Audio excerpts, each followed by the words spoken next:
Điện zin 358 bao pha Luca 200.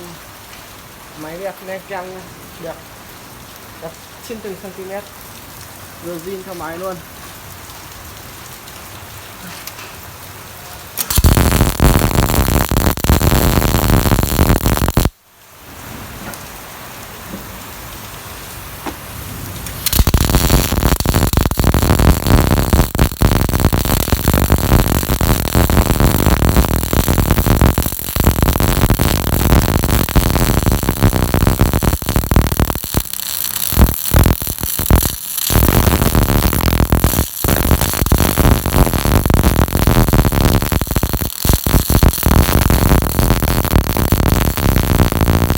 Ngoài trời đang mưa em vẫn phải làm.